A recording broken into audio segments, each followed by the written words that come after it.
बांट दिया इस धरती को, चांद सितारों का क्या होगा। नदियों के नाम रखे तुमने, बहती धारों का क्या होगा। शिव की गंगा भी पानी है, आबे जमजम भी पानी है। मुल्ला भी पिए, पंडित भी पिए, पानी का मजहब क्या होगा। इन फिरका परस्तों से पूछो, क्या सूरज अलग बनाओगे। एक हवा में सांस है सबकी, क्या हवा भी नहीं चलाओगे। करे कौम का जो बंटवारा, रहबर वो कौम का दुश्मन है। क्या अल्लाह ने मंदिर तोड़ी थी, या राम ने मस्जिद तोड़ी है। नमस्कार, मैं दीपक कुमार सोनी आप सबका दीपक जीएस एकेडमी में बहुत बहुत स्वागत करता हूँ।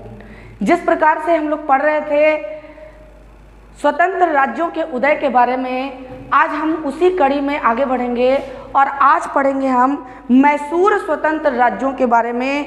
आपको ये याद रखना है, आज हम मैसूर के बारे में पढ़ेंगे। वो मैसूर जो दक्षिण भारत का एक कद्दावर राज्य माना जाता था, जहां से संबंध टीपू सुल्तान रखते थे, उस मैसूर राज्य के बारे में पढ़ेंगे दोस्तों। आइए जानते हैं मैसूर राज्य के बारे में। अगर सबसे पहले मैसूर की ज्योग्राफिकल स्टेट देखी जाए तो मैसूर की ज्योग्राफिकल स्टेट आप यहाँ देख सकते हैं कि जिस प्रकार से, जैसे मान लिया जाए कि ये भारत है, ये भारत है, यहाँ पर कर्नाटक राज्य है और कर्नाटक राज्य में ही मैसूर स्टेट था। अगर आप इधर देखिएगा तो इधर हैदराबाद के निज़ाम राज करते थे और अगर आप इधर देखिएगा तो इधर मराठे राज्य करते थे। इस चीज़ को याद रखिए। यानी कि कहने का मतलब है कि मैसूर राज्य के पड़ोसी जो हुए वो हैदराबाद के निज़ाम हुए और मराठे हुए। इस चीज़ को आपको याद रखना है।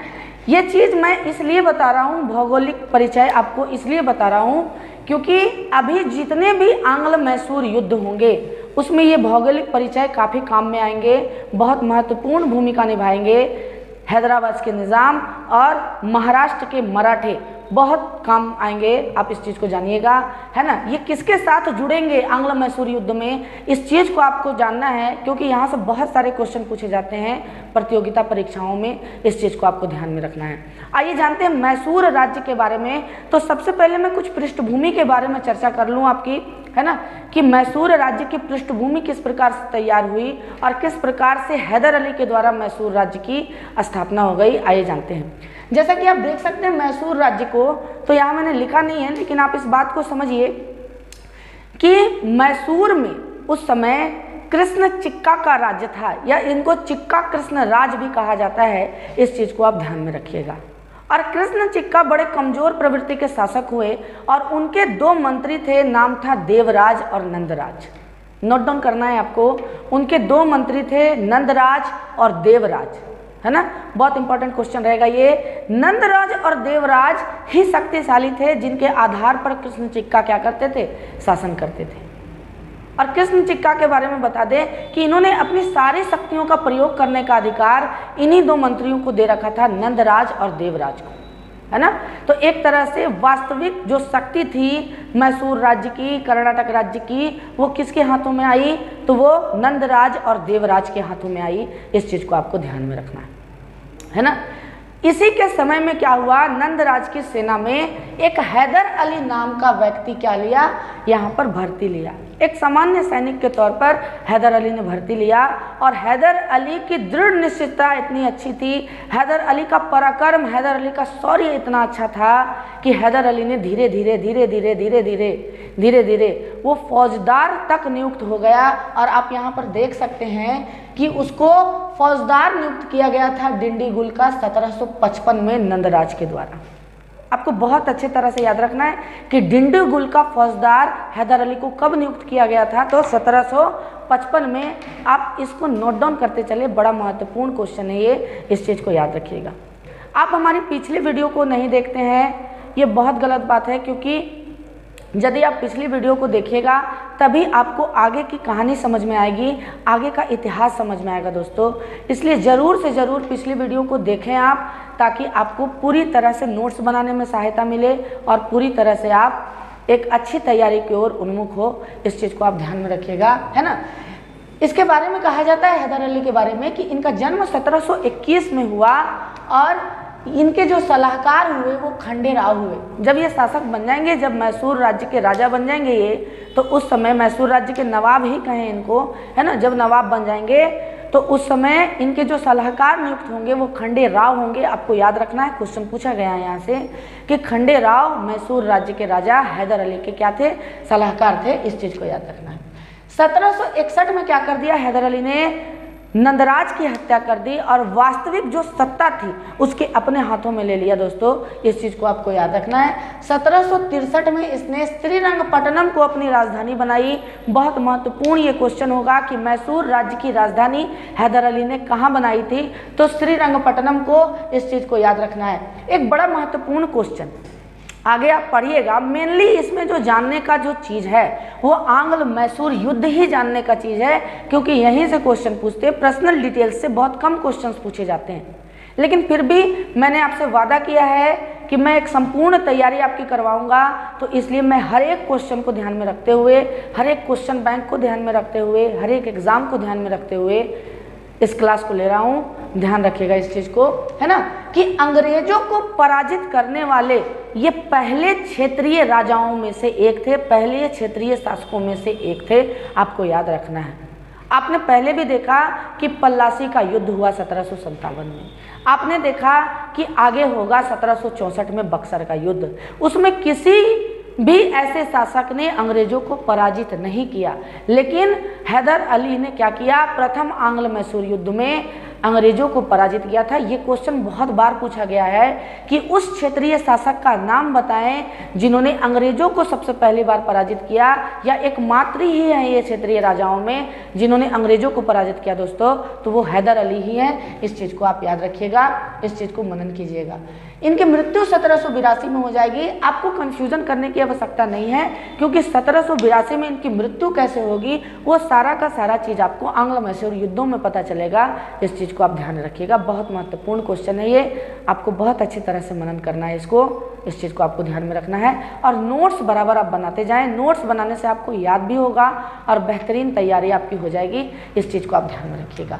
इसके बाद जो मैसूर का जो शासक बनता है वो टीपू सुल्तान बनता है, और टीपू सुल्तान से कुछ पर्सनल डिटेल्स इनके पूछे जाते हैं। इस चीज़ को आप याद रखिएगा दोस्तों।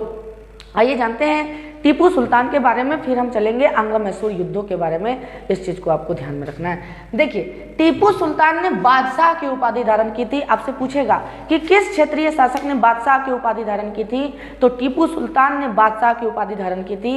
इस चीज़ को आपको याद रखना है, इस चीज़ को मनन करना है बहुत अच्छी तरीके से। आपने कल पढ़ा होगा, कल अवध राज्य में पढ़ा होगा गाजुद्दीन हैदर अली के बारे में।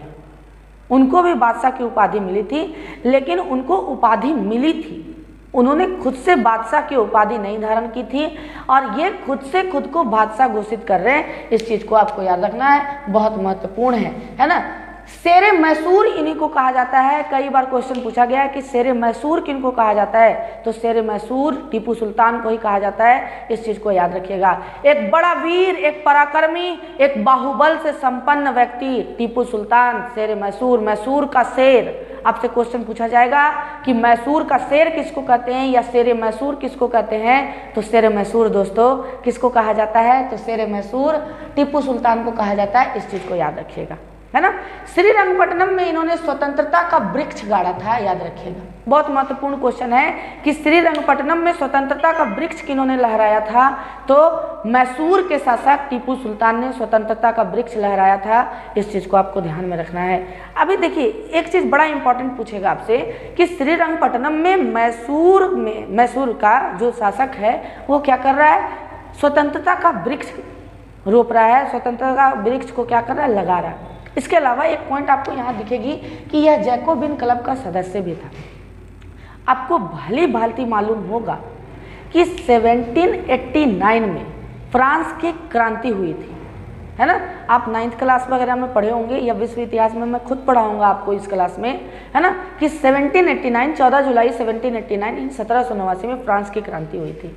और आप अगर गौर कीजिएगा तो टीपू सुल्तान उसी के समय का शासक है। 1789 में क्या हुआ, क्रांति हुई, ठीक है, 1789 में क्रांति हुई, लेकिन उसका जो वर्चस्व चल रहा था, उस क्रांति को करने का जो वर्चस्व चल रहा था 10-15 साल पहले से ना चलेगा, कोई भी क्रांति आदमी उठा, नहाया धोया और क्रांति करने थोड़ी चल जाएगा।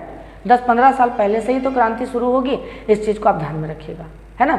और ये फ्रांस की क्रांति से काफ़ी ज़्यादा प्रभावित था, इसीलिए इसने क्या किया कि फ्रांस के तर्ज पर ही इसने श्रीरंगपट्टनम में स्वतंत्रता के वृक्ष को लगाया था और जैकोबिन क्लब का सदस्य बना था। जैकोबिन क्लब आपको याद रखना है कि फ्रांस की क्रांति के समय आप पढ़िएगा ज्यूसेपी मैज़िनी के बारे में, है ना, इस चीज़ को आप याद रखिएगा। फ्रांस की क्रांति में पढ़िएगा, जैकोबिन क्लब के सदस्य ज्यूसेपी मैज़िनी भी थे और ये एक प्रकार की गुप्तचर संस्था थी दोस्तों, इस चीज़ को आपको याद रखना है। आपसे पूछेगा कि मैसूर का वह कौन सा शासक हुआ जो जैकोबिन क्लब का सदस्य था, तो वो टीपू सुल्तान ही था। आशा करते हैं कि ये कन्फ्यूजन आपका दूर हो गया होगा, इस चीज़ को याद रखिएगा। अब एक क्वेश्चन आपसे पूछेगा कि क्या टीपू सुल्तान धर्मांध था या धर्मनिरपेक्ष था। यानी धर्मांध का अर्थ हो गया कि आप देख सकते हैं कि ये इस्लाम धर्म को मान रहा है, तो क्या इस्लाम के प्रति इसकी कट्टरता थी कि ये हिंदुओं के प्रति भी कुछ अच्छा नजरिया रखता था। तो आपको एकदम याद रखना है कि टीपू सुल्तान जो था वो धर्मनिरपेक्ष शासक था। इसका पता आपको यहीं से चलेगा दोस्तों। श्रृंगेरी मंदिर का निर्माण यानी जीर्णोद्धार इसी ने करवाया था। मैं आपको जब भक्ति आंदोलन पढ़ाऊंगा मध्यकालीन इतिहास में, तो आपको बताऊंगा कि आदि गुरु शंकराचार्य हुए भक्ति आंदोलन के संस्थापक कहे जाते हैं। इन्होंने दक्षिण भारत में श्रृंगेरी मठ का निर्माण किया था और श्रृंगेरी मंदिर का निर्माण किया था। ये बहुत बड़ा हिंदुओं का मठ है, बहुत बड़ा ये स्थान है हिंदुओं का, और इसका जीर्णोद्धार यहाँ के पुरोहित के कहने पर टीपू सुल्तान ने ही करवाया था, क्योंकि श्रृंगेरी जो है दोस्तों वो आपका कहाँ पड़ेगा, वो इसी के शासन क्षेत्र में पड़ेगा। इस चीज़ को आपको ध्यान में रखना है ना। तो क्या इससे पता नहीं चलता है कि टीपू सुल्तान एक धर्मनिरपेक्ष शासक था। इसके अलावा भी मैसूर के राजघराने में एक मंदिर था और उस मंदिर को कभी टीपू सुल्तान ने क्षति ही नहीं पहुंचाई, है ना। इस चीज़ को आपको ध्यान में रखना है। ये इंपॉर्टेंट क्वेश्चन तो नहीं बनते, लेकिन यहाँ से ये प्रूफ हो जाता है कि टीपू सुल्तान एक धर्मनिरपेक्ष शासक था। इस चीज़ को आपको याद रखना है। इसने नई नापतोल प्रणाली की शुरुआत की थी, नापने और तौलने की नई पद्धति की शुरुआत इसने की थी, है ना। इस चीज़ को आपको ध्यान में रखना है, बहुत महत्वपूर्ण। डायरेक्ट अप्लाइंग क्वेश्चन ये पूछा जाता है कि नई नापतोल पद्धति की शुरुआत मैसूर राज्य में किसने की, तो टीपू सुल्तान ने की दोस्तों। इस चीज को याद रखना। ये बहुत बड़ा ज्ञानी था। ये अरबी, फारसी, उर्दू और कन्नड़ का बहुत बड़ा जानकार था। 4 भाषाओं को ये भली भांति जानता था, याद रखिएगा। ये क्वेश्चन बीपीएससी में पूछा गया है दोस्तों कि निम्न में से किस भाषा का जानकार टीपू सुल्तान नहीं था। ये बीपीएससी का क्वेश्चन है। आप यदि क्वेश्चन बैंक को देखिएगा तो आपको मिलेगा, तो उसमें से एक दिया गया था इंग्लिश। क्या इंग्लिश का जानकार टीपू सुल्तान था? मैक्सिमम लोग यही सोचते हैं कि अंग्रेजों का उस समय वर्चस्व था तो शायद इंग्लिश बोलना जानता होगा, इसलिए इंग्लिश को नहीं लगाया लोगों ने और लगा दिया किसी और भाषा को। ये आपको कंठस्थ याद रखना है कि अरबी, उर्दू, फारसी और कन्नड़ भाषा का जानकार था। ये बहुत बेहतरीन तरीके से इस चीज़ को आपको याद रखना है। आगे जानिए, शेर मशहूर तो इन्हें कहा जाता है। इनका एक कथन काफ़ी प्रसिद्ध हुआ, आपको याद रखना है। आज भी जो होते हैं शेर दिल इंसान, वो इस कथन का प्रयोग करते हैं दोस्तों। इस चीज़ को याद रखिएगा। इनका कहना था कि शेर की भांति जीकर एक दिन भी जिया तो वो जिंदगी का काफ़ी दिनों के बराबर होता है, लेकिन भेड़ की भांति जीना भी कोई जीना होता है क्या, है ना। इस चीज़ को याद रखिएगा। इन्हीं का कथन था कि जियो तो शेर की तरह जियो, क्यों ना एक ही दिन जियो, भेड़ की तरह 100 दिन जीने से वो जिंदगी का कोई अर्थ नहीं हुआ। इस चीज़ को याद रखिएगा। ये क्वेश्चन पूछे जाते हैं, कथन पूछे जाते हैं, आप याद रखिएगा। इस चीज़ को आपको ध्यान में रखना है। मैं आशा करता हूँ कि हैदर अली और टीपू सुल्तान के जो पर्सनल डिटेल्स थे वो आपको समझ में आ गए होंगे। अब मैं बढ़ता हूँ आंग्ल मैसूर युद्धों के तरफ। इस चीज़ को आपको ध्यान में रखना है दोस्तों। आइए जानते हैं आंग्ल मैसूर युद्ध। तो सबसे पहले पृष्ठभूमि को समझें इन आंग्ल मैसूर युद्धों का। देखिए, हैदर अली और टीपू सुल्तान दोनों जो हुए वो एक तरह से स्वतंत्र शासक के रूप में उभरे। इस चीज़ को आप याद रखिएगा। और जब ये स्वतंत्र शासक के रूप में उभरे, है ना, तो इन्होंने कहा सीधा सीधी कि मैं अगर एक से स्वतंत्र हुआ तो दूसरे की गुलामी मैं नहीं कर सकता। वो दूसरा था कौन? वो था अंग्रेज। क्योंकि 1757 में पलासी का युद्ध भी हो चुका था। मैंने आपको पढ़ाया है पीछे के क्लास में, आप जाकर देखें वीडियो, है ना। पलासी का युद्ध भी हो चुका था, बक्सर का युद्ध भी हो चुका था। इसने कहा कि कितना भी वो पलासी जीत ले, बक्सर जीत ले, लेकिन मैसूर को नहीं जीत सकते, क्योंकि मैसूर में हैदर अली और टीपू सुल्तान जैसा शासक खड़ा है। और इनकी यही प्रवृत्ति दोस्तों आंग्ल मैसूर युद्धों के तरफ इनको ढकेल देगी। इस चीज़ को याद रखिए। देखिए अंग्रेजों का क्या था कि वो साम्राज्यवादी विस्तारवादी के घोतक थे, साम्राज्यवाद को बढ़ाना चाहते थे। साम्राज्यवाद समझिए आप कि अपने साम्राज्य का विस्तार करना ही साम्राज्यवाद कहलाता है, अपने क्षेत्र को फैलाना ही साम्राज्यवाद कहलाता है। फॉर एग्जाम्पल अगर मैं आपको समझाऊं, इस चीज़ को आप समझिए, है ना, अगर मैं आपको समझाऊं यहाँ पर तो आप इस चीज़ को समझिएगा कि जैसे जो अंग्रेज होते थे, साम्राज्यवाद है क्या, इस चीज़ को हम समझा रहे हैं, इसको आप नोट डाउन भी कर लीजिएगा, है ना, कि अगर मैं आपको समझाऊं कि साम्राज्यवाद है क्या, तो साम्राज्यवाद का अर्थ होता है कि सपोज कीजिए कि अभी हमारे पास पूरे झारखंड का इलाका है, मैं झारखंड का बादशाह हूँ, समझिए इस बात को। तो एज ए झारखंड का बादशाह मेरे दिल में ये रहेगा कि नहीं रहेगा कि मैं बिहार पर भी कब्जा कर लूँ, छत्तीसगढ़ पर भी कर लूँ, बंगाल पर भी कर लूँ। धीरे धीरे क्या करूँगा, अपनी शक्तियों को बढ़ाऊँगा और अपनी शक्तियों को बढ़ा के आगे कब्जा करूँगा। यही साम्राज्यवाद होता है, साम्राज्यवाद का विस्तार होता है। इस चीज़ को याद रखिएगा। यानी एक लाइन में कहे तो साम्राज्यवाद का अर्थ होता है कि अपने शासन क्षेत्र को बढ़ाना ही क्या कहलाएगा, साम्राज्यवाद कहलाएगा। दोस्तों आप इस चीज़ को नोट डाउन करिएगा, वीडियो को पॉज करके इस चीज़ को आपको ध्यान में रखना है ना। अब समझिए कि आंग्ल मैसूर युद्ध क्या हुआ। इसमें आपको 3 लोगों के बारे में बहुत विशेष तरह से जानना है। एक हैदराबाद के निज़ाम, जिसकी स्थापना 1724 में मैं बता चुका हूँ, हैदराबाद राज्य में चिंकिल्स खान ने की थी। और दूसरे मराठे, जिसकी स्थापना दोस्तों किसने किया था, शिवाजी राव महाराज ने किया था। इस चीज़ को मैं आपको बताता हूँ, ध्यान से समझिएगा। मराठे भी अभी पढ़ना है आपको स्वतंत्र राज्यों में, जो अगले के क्लास में हम लोग पढ़ेंगे। इस चीज़ को ध्यान में रखिएगा, है ना। अब देखिए क्या होगा कि हैदर अली को अंग्रेजों ने कहा कि आप चाहे तो अधीनता स्वीकार करें या अंग्रेजी ईस्ट इंडिया कंपनी को, ब्रिटिश ईस्ट इंडिया कंपनी को क्या दें, टैक्स दें। अगर आप टैक्स नहीं दे सकते हैं तो आप अधीनता स्वीकार करें, है ना। हैदर अली ने कहा कि मैं स्वतंत्र हूँ, आजीवन स्वतंत्र ही रहूँगा, मैं आपका ना टैक्स दूंगा, नहीं, मेरा जमीन है, मेरा सब कुछ है, मैं आपको टैक्स क्यों दूँ, आप विदेशी, है ना। और यही रिजिडपन क्या करेगा, 4 आंग्ल मैसूर युद्ध का क्या होगा, बीज बो देगा। याद रखिएगा आप इसको, आप इस चीज़ को समझिए, इस चीज़ को जानिए, है ना। आइए जानते हैं प्रथम आंग्ल मैसूर युद्ध के बारे में कि प्रथम आंग्ल मैसूर कब से कब हुआ। तो 1767 से 1769 को हुआ। उस समय बंगाल के गवर्नर जो थे वो रॉबर्ट क्लाइव थे। इस चीज़ को याद रखना। आपसे पूछेगा कि प्रथम आंग्ल मैसूर युद्ध के समय बंगाल के गवर्नर कौन थे, तो रॉबर्ट क्लाइव थे। इस चीज़ को आपको ध्यान में रखना है ना। बंगाल के गवर्नर रॉबर्ट क्लाइव थे।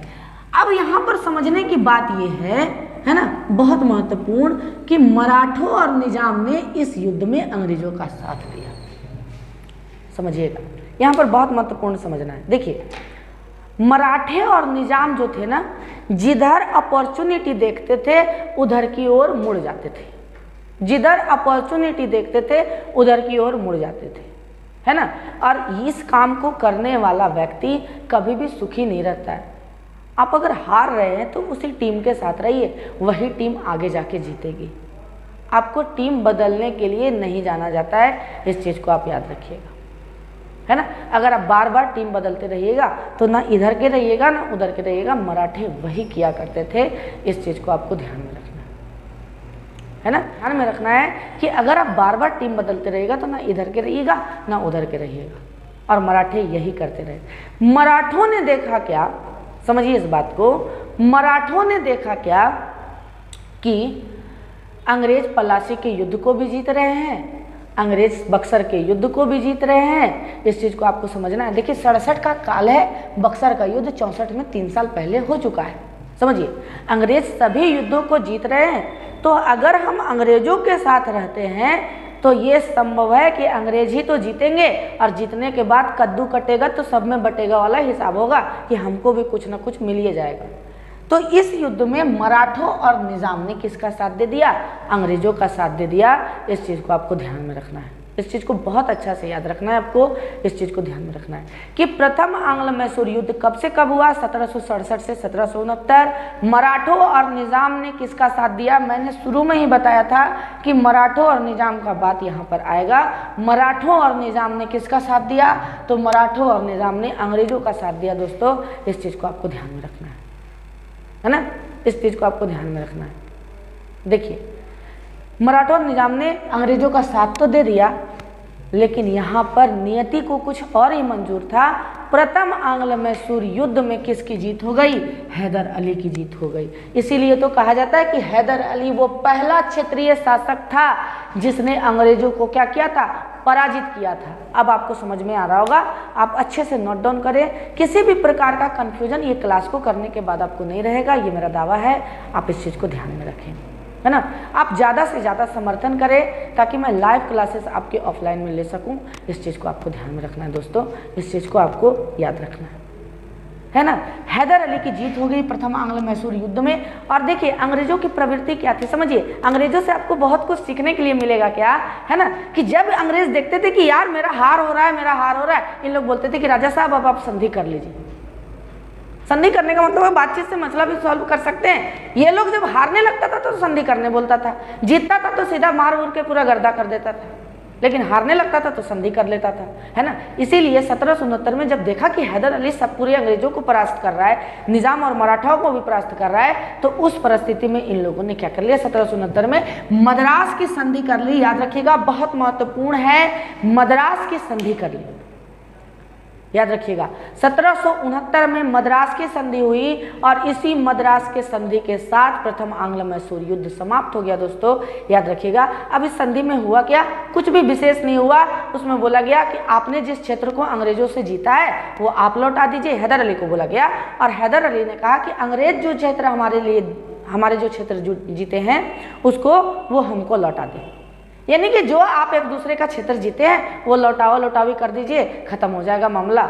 मद्रास की संधि में यही कहा गया, दूसरा कोई भी बात इसमें नहीं था मुख्य जो आपको यहाँ बताया जाए। याद रखिएगा, है ना। आपको बस यही याद रखना है कि प्रथम आंग्ल मैसूर युद्ध में जीत किसकी हुई? तो हैदर अली की। निजाम और मराठे किसके साथ थे? तो अंग्रेजों के साथ, है ना। मद्रास की संधि के साथ ही प्रथम आंग्ल मैसूर युद्ध की क्या हो गई? समाप्ति हो गई 1769 में। इस चीज़ को याद रखिएगा। सारे विजित क्षेत्र एक दूसरे को क्या कर दिए गए? दे दिए गए। इस चीज़ को आपको ध्यान में रखना है। आइए जानते हैं द्वितीय आंग्ल मैसूर युद्ध के बारे में, और ये काफ़ी महत्वपूर्ण रहेगा। याद रखिएगा, द्वितीय आंग्ल मैसूर युद्ध के समय जो गवर्नर जनरल थे वो वारेन हेस्टिंग थे। याद रखिएगा, इसका कार्यकाल 1780 से 84 तक का है दोस्तों। इस चीज़ को आपको ध्यान में रखना है ना।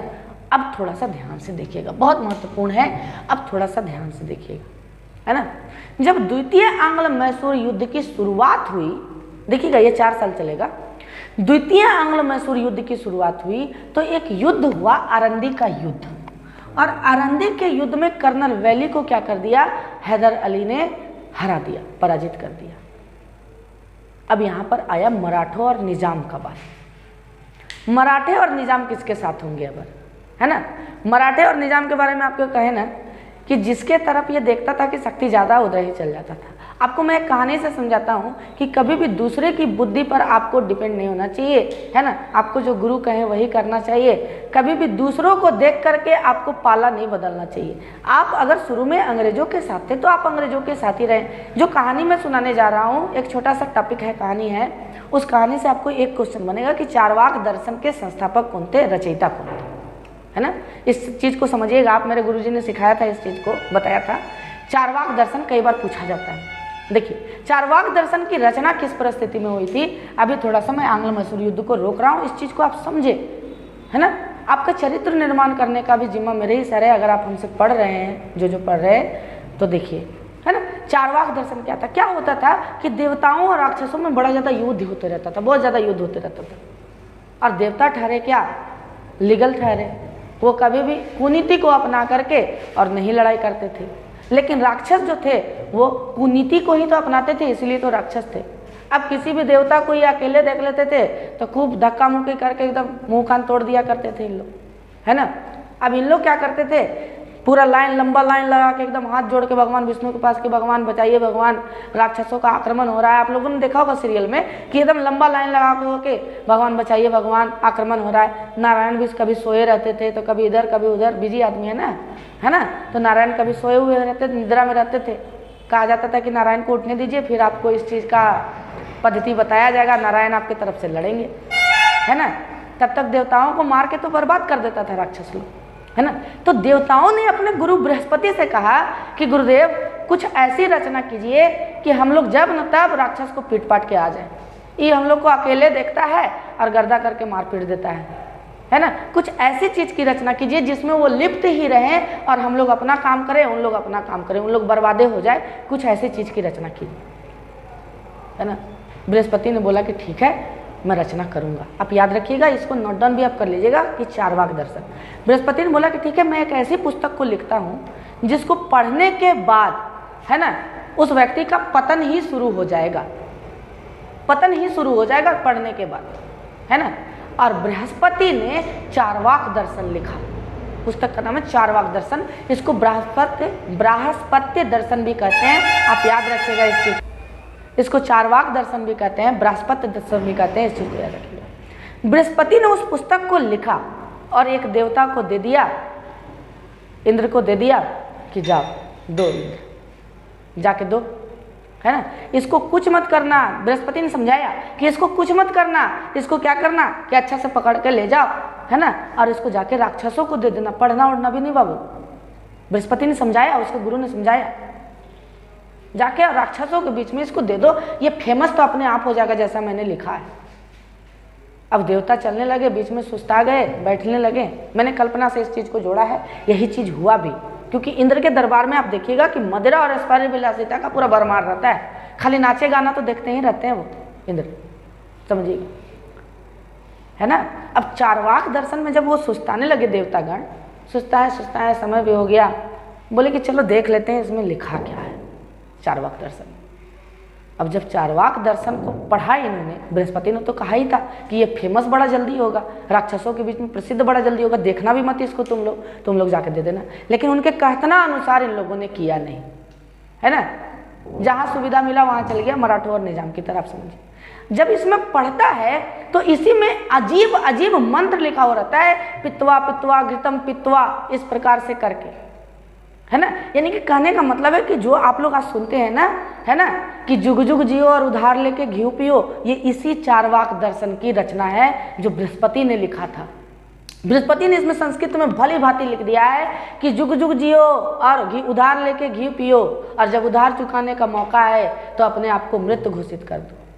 क्या शरीर दोबारा आएगा ऐश्वर्य विलासिता को भोगने के लिए? जो भी भोगना है यहीं भोगो, जुग जुग जियो और उधार लेके घी पियो, है ना। और यही चीज देवताओं को अच्छा लगा कि बात बृहस्पति ने इतना अच्छा लिख दिया, और बताइए तो ये राक्षस को देने वाले थे, हम ही लोग इसको रखेंगे। बृहस्पति की बातों को ना मानते हुए इंद्र ने उस पुस्तक को अपने पास रख लिया। और देख लीजिए, है ना, इंद्र के दरबार में जाना ही जाता है अप्सराओं के लिए, ऐश्वर्य विलासिता के लिए, शराब मदिरा के लिए, है ना। और देवताओं का पतन उस समय से और शुरू हो गया। फिर नारायण आए, बोलते हैं कि क्या आपने रचना कर दिया ही, आपने देवताओं के लिए ये रचना किया था? बृहस्पति बोले कि प्रभु हम देवताओं के लिए नहीं किए थे, तो हम भेजे थे राक्षस को देने के लिए। इन लोग बेवकूफ़ है। बोला कि अब छोड़बो नहीं करेगा इन लोग। यानी कहने का अर्थ हुआ, आपको यहाँ से एक ही पॉइंट याद रखना था कि चारवाक दर्शन के रचयिता बृहस्पति थे, याद रखिएगा, है ना। क्वेश्चन पूछे जाते हैं यहाँ से, ध्यान में रखना है। यानी कहने का मतलब है, फिर से हम आंग्ल मैसूर युद्ध की तरफ लौटते हैं। कहने का अर्थ है दोस्तों कि कभी भी, है ना, किसी विजित व्यक्ति को देख करके ये निर्णय नहीं लेना चाहिए कि वो आगे भी विजित होगा, या किसी भी हारे हुए व्यक्ति को ये निर्णय नहीं लेना चाहिए कि वो आगे भी हारेगा। मराठों और निजाम ने क्या कर दिया इस युद्ध में, चूंकि देखिए हैदर अली इस युद्ध में जीता था। हैदर अली क्या किया था, इस युद्ध में जीता था, प्रथम आंग्ल मैसूर युद्ध में। इन लोग को लगा कि अबरियो तो हराइए देगा हैदर अली। इस युद्ध में, द्वितीय आंग्ल मैसूर युद्ध में क्या किया इन्होंने, हैदर अली का साथ दे दिया। अब देख सकते हैं मराठों और निजाम ने क्या किया, हैदर अली का साथ दे दिया द्वितीय आंग्ल मैसूर युद्ध में। अब जैसा ही हैदर अली का साथ दिया मराठों और निजाम ने, बेचारा पोटोनोवा के युद्ध में हैदर अली पराजित हो गया आयरकूट से। आपको यहाँ याद रखना है, कैप्टन आयरकूट से पराजित हुआ था ये, आयरकूट से, है ना। कैप्टन आयरकूट से हैदर अली पराजित हो गया, और इसको इतना आत्मग्लानि हुआ इस पराजय का कि बेचारे की 1782 में मृत्यु हो जाएगी। दोस्तों आपको बताते हैं 1782 में मृत्यु हो जाएगी। और जब इसकी मृत्यु हुई द्वितीय आंग्ल मैसूर युद्ध के दौरान, पोर्टोनोवा के युद्ध के बाद आपसे पूछेगा कि पोर्टोनोवा का युद्ध किसके किसके बीच हुआ, तो हैदर अली और कैप्टन आयरकूट के बीच हुआ था, इसे याद रखिएगा। ये द्वितीय आंग्लो मैसूर युद्ध का ही एक हिस्सा है, आपको याद रखना है। 1782 में मृत्यु हो गई हैदर अली की, और मृत्यु हो गया तो इसका बेटा शेर मैसूर टीपू सुल्तान ने इसका नेतृत्व संभाला। और जब इसका नेतृत्व संभाला दोस्तों, तो फिर टीपू सुल्तान अपने पुरजोर तरीके से लड़ने लगा। फिर अंग्रेज को लगा कि नहीं बॉस, अब फिर हार जाएंगे, है ना। और एक चीज़ को आप समझिएगा, ये जो मराठे थे ना, ये हैदर अली की मृत्यु के साथ ही अलग हो गए थे। ये बहुत डीप का क्वेश्चन है, आपसे पूछा जाएगा। ये क्वेश्चन बीपीएससी में पूछे गए थे कि हैदर अली की मृत्यु के साथ द्वितीय आंग्लो मैसूर युद्ध से किसने अपना समर्थन वापस लिया था, तो मराठों ने। लेकिन टीपू सुल्तान खड़ा रहा, और टीपू सुल्तान ने क्या किया, द्वितीय आंग्लो मैसूर युद्ध को लड़ा और बेहतरीन तरीके से लड़ा, है ना। जिसके कारण फिर से अंग्रेज बोला कि नहीं बॉस, अब राजा साहब, शासक साहब, अब हमको क्या करना है, अब हमको संधि करना है। फिर से 1784 में एक संधि होगा दोस्तों, मंगलौर की संधि। आपको याद रखना है कि प्रथम आंग्लो मैसूर युद्ध किसकी संधि के तहत समाप्त हुआ, मद्रास की संधि, और द्वितीय आंग्लो मैसूर युद्ध मंगलौर की संधि। इस चीज़ को याद रखना है। इसमें भी वही हुआ कि एक दूसरे के विजित क्षेत्र क्या कर दिए गए, वापस कर दिए। अंग्रेज बोला कि हम क्या करेंगे, आप मेरा जो जीते हैं वो हमको दे दीजिए, हम आपको जो जीते हैं वो आपको ले लीजिए। इस प्रकार से आप समझिए इस प्रकार को, है ना। तो ये द्वितीय आंग्लो मैसूर युद्ध समाप्त हो गया। अब बात करते हैं तृतीय आंग्लो मैसूर युद्ध का। इसका कार्यकाल 1790 से 92 का था। लॉर्ड कॉर्नवालिस इस समय बंगाल के गवर्नर जनरल थे। इस चीज को आपको याद रखना है। कारण क्या था कि टीपू सुल्तान काफी ज्यादा अंग्रेज विरोधी गतिविधियों में भाग ले रहा था। अब ये अंग्रेज विरोधी गतिविधि क्या है, आप यहाँ से समझिए। आप देख रहे हैं कि टीपू सुल्तान फ्रांस की क्रांति से काफी ज्यादा प्रेरित है। आप देख रहे हैं कि यहाँ पर जैकोबिन क्लब का ये सदस्य बन रहा है, यानी कहने का मतलब है कि फ्रांसीसियों से इसकी अच्छी मित्रता थी। और मैंने पहले के वीडियो में बता रखा है कि फ्रांसीसी और अंग्रेज एक दूसरे का कट्टर दुश्मन थे, यानी फ्रांसीसियों से अच्छी मित्रता है तो अंग्रेजों से दुश्मनी होगी, और जब अंग्रेजों से दुश्मनी होगी तो उसी का परिणाम होगा क्या, तृतीय आंग्ल मैसूर युद्ध। जब भी आपसे परिणाम पूछा जाए तो बताना है आपको कि टीपू का अंग्रेज विरोधी गतिविधियों में शामिल होना, जैकोबिन क्लब में शामिल होना, स्वतंत्रता का वृक्ष गाड़ना। बताइए तो पूरा ब्रिटिश के अधीन है पूरा भारत, और आप स्वतंत्रता का वृक्ष गाड़ के और लहरेले हैं, पूरा गर्दा कर दिए हैं। समझ में आ रहा है आपको? ये तो बात वही हुआ कि पाकिस्तान में हिंदुस्तान का झंडा गाड़ दिया। समझिए आप इस बात को, है ना। तो अंग्रेज भी दो। अब इसमें क्या किए कि मराठे और निजाम, देखिए हम पहले भी बता चुके हैं आपको कि इसमें तो जीत गया था मराठा और अंग्रेज जीत गया था। अब मराठे और निजाम को क्या लगा कि लगता है अब अंग्रेजी जीत जाएगा। अब मराठे और निजाम ने क्या किया, अंग्रेजों का साथ दे दिया। देख रहे हैं ना इन लोगों का तिरपट बुद्धि, है ना। मराठे और निजाम ने अंग्रेजों का साथ दे दिया और टीपू सुल्तान को बेचारा को श्रीरंगपट्टनम की संधि करने पर मजबूर कर दिया। तीनों तरफ से घेर लिया दोस्तों, याद रखिएगा। इधर से मराठों ने, इधर से निजाम ने और इधर से अंग्रेजों ने घेर लिया। अब बेचारा ये करे तो करे क्या, श्रीरंगपट्टनम पूरी तरह से घेर लिया गया। टीपू सुल्तान ने कहा कि ठीक है बॉस, हम श्रीरंगपट्टनम की संधि करने को तैयार है। 1792 में ये श्रीरंगपट्टनम की संधि हुई, है ना। किसके किसके बीच हुई, तो लॉर्ड कॉर्नवालिस और टीपू सुल्तान के बीच हुई। देखिए श्रीरंगपट्टनम की संधि से आपको क्वेश्चन पूछा जाएगा, है ना, कि इसमें क्या क्या कहा गया था। 1792 में हुआ, आपसे पूछा जाएगा कि तृतीय आंग्ल मैसूर युद्ध किस संधि के तहत समाप्त हुआ, श्रीरंगपट्टनम की संधि के तहत समाप्त हुआ, है ना, कि मैसूर का आधा भाग अब किसका होगा, अंग्रेजों का होगा। ठीक, युद्ध के हार जाने के रूप में 50 करोड़ का जुर्माना उस समय लगाया गया दोस्तों। टीपू सुल्तान को बोला कि टीपू तुमको 50 करोड़ का जुर्माना देना होगा। बोला काहे 50 करोड़ दे, हम दिमाग में खराब है, 50 रुपया मांग रहा है का तुम, 50 करोड़ मांग रहा है ना। बोला कि नहीं, प्रथम आंग्ल मैसूर युद्ध और जो द्वितीय आंग्ल मैसूर युद्ध हुआ है उसमें जो अंग्रेजों का हानि हुआ है वो तुम्हारे चलते और तुम्हारे बाप के चलते हुआ है, इसलिए तुम 50 करोड़ देगा। नहीं देगा तो फिर यहाँ से जाएगा नहीं। इसको भी मानना पड़ा बेचारा को, तीनों तरफ से तो घेराइले था, है ना, ये भी मान लिया इसने। इसके बाद क्या हुआ कि मैसूर राज्य के, देखिए हम आपको बताए ना कि कद्दू कटेगा तो सब में बटेगा वाला हिसाब, कद्दू अब कट गया दोस्तों, समझिएगा इस बात को।